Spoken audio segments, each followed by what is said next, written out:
আমাদের দুর্ভাগ্য, সরকার এসেছে, সরকার গেছে, ভাষা আন্দোলনের প্রকৃত ইতিহাস কিন্তু কোথাও লেখা হয় নাই।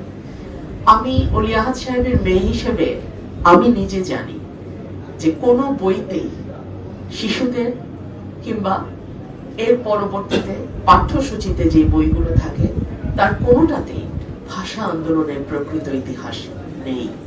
এটা জাতি হিসেবে দুঃখজনক, লজ্জাজনক।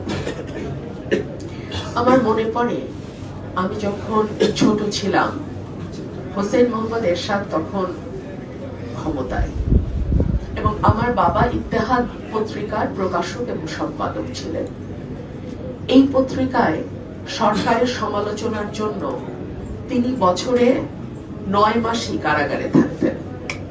আমার ছোটবেলাটা কেটেছে ঢাকা সেন্ট্রাল জেল আর আমার বাসা এর মধ্যে। আমার মা ছিলেন টিচার্স ট্রেনিং কলেজের প্রিন্সিপাল। আমার মা আমাকে বই মেলা হলেই নিয়ে যেতেন বই মেলায়। আমি দেখতাম বাবা কারাগারে, কিন্তু বই মেলায় আমার বাবার বিশাল আবক্ষ, একদম মাথা থেকে পা পর্যন্ত একটা বড় পোর্ট্রেট ছবি সেখানে থাকতো। ছোটবেলাটা আমি এটা দেখে বড় হয়েছি যে না, ঠিক আছে, বাবা জেলে আছে, কিন্তু বই মেলায় আমার বাবার বিশাল একটা পোর্ট্রেট থাকতো। অর্থাৎ আমি বলতে চাচ্ছি 80-র দশক পর্যন্ত কিন্তু ইতিহাসটাকে অতটা দলীয়করণ বা অতটা বিকৃত করার চর্চা হয়নি।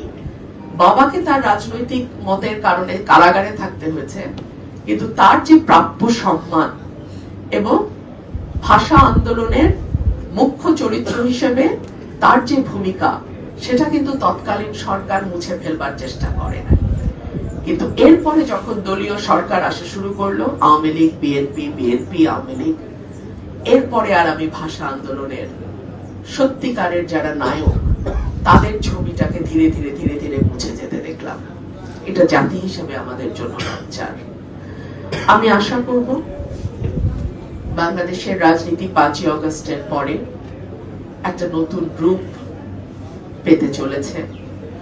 অন্তত মানুষের মধ্যে আগ্রহ তৈরি হয়েছে, তরুণ প্রজন্মের মধ্যে রাজনীতির বিষয়ে আগ্রহ তৈরি হয়েছে। এটা আমাদের জন্য একটা আশার বাণী। আশা করব বাংলাদেশে বিনির্মাণে যাদের ভূমিকা আছে, যাদের হাত ধরে আজকে বাংলাদেশটা এতদূর এসেছে, তাদের প্রত্যেককে তার তার প্রাপ্য সম্মান বুঝিয়ে দেয়া, তাদের প্রত্যেককে নাম, যার যতটুকু ভূমিকা তার ততটুকু স্বীকৃতির ইতিহাসে থাকবে, এটুকুই আমি আশা করি। আমি আপনাদের সকলের সহযোগিতা আবারও চাইছি। আমরা সরাইল আশুগঞ্জকে এমন একটা সরাইল আশুগঞ্জ তৈরি করতে চাই যাতে মানুষ এসে বলে যে না, এটা একটা চমৎকার এলাকা। আমি 2 দিন আগে আমার একটা ইন্টারভিউতে বলেছিলাম, আপনারা অনেকেই নিশ্চয়ই দেখেছেন, যে আমরা খুলনা বরিশালের দিকে যখন যাই আমরা মুগ্ধ হতে বাধ্য হই। অনেকেই হয়তো পলিটিক্যাল কারণে এটা স্বীকার করবেন না, কিন্তু আমি সত্যকে সত্যই বলি, সত্যি সেটা দেখার মতো। তাহলে আমার এই অবহেলিত এলাকাটি নয় কেন?